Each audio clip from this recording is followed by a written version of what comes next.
بسم اللہ الرحمن الرحیم۔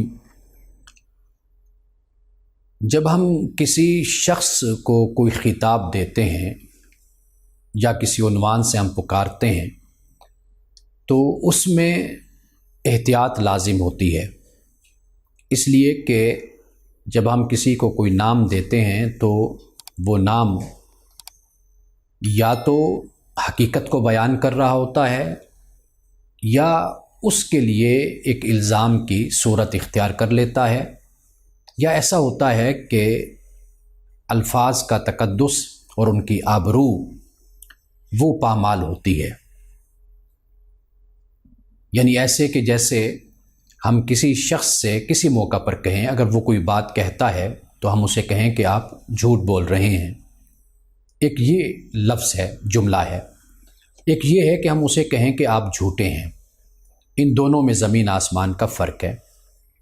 اس لیے کہ اگر ہم یہ کہتے ہیں کہ آپ جھوٹ بول رہے ہیں تو یہ صرف اس موقع کے مطابق ہے، مناسبت میں ہے کہ اس وقت اس لمحے میں جو وہ بات کہہ رہا ہے وہ غلط کہہ رہا ہے۔ لیکن ہم یہ بات کہنے کے بجائے اگر یہ کہتے ہیں کہ آپ جھوٹے ہیں تو اس کا مطلب یہ ہوتا ہے کہ آپ کا پورا کردار، آپ کا پورا اخلاق اور آپ کی پوری زندگی جھوٹ پر مبنی ہے۔ اسی طرح جب ہم کسی کو یہ کہتے ہیں کہ آپ سچ بول رہے ہیں، یا پھر یہ کہ آپ سچے ہیں، صادق ہیں،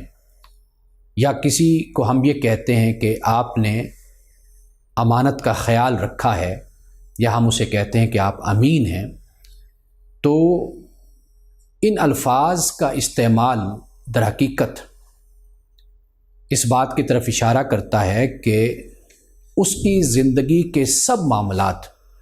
معاملات یعنی بچپن سے لے کر نوجوانی، جوانی اور بڑھاپے تک، اس کی سیاست، اس کی معاشرت، اس کی معیشت، اس کی ساری زندگی صدق پر اور امانت پر مبنی ہے، جبکہ ایسا ممکن نہیں ہوتا کہ اس کائنات میں کوئی بھی ایسا شخص ہو سوائے ایک شخصیت کے، اللہ کی مخلوق میں سے، کہ جس کی ساری زندگی صداقت اور امانت پر مبنی ہو۔ اور وہ ایک شخص کون ہے، وہ ایک شخصیت کون ہے؟ وہ رسول اللہ صلی اللہ علیہ وسلم کی ذات اقدس ہے۔ آپ کی ذات اقدس اور آپ کی شخصیت کے حوالے سے صرف عرب کے لوگ نہیں بلکہ پہلی کتابوں میں بھی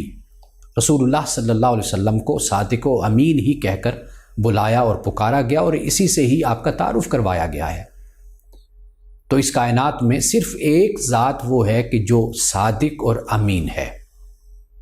باقی اس کے علاوہ کوئی بھی صادق اور امین نہیں ہو سکتا۔ اس لیے کہ میں، آپ سب، ہم لوگ اپنی زندگیوں کا جائزہ لیں اور اپنے آپ کو ہم دیکھیں تو ہم نے کبھی زندگی میں جھوٹ بولا ہوتا ہے، اور کبھی ہم سچ بولتے ہیں، اور کبھی کسی گناہ کے مرتکب ہوتے ہیں، اور کبھی کوئی اچھا کام بھی کر دیتے ہیں۔ تو اس لیے یہ الفاظ صادق اور امین کے،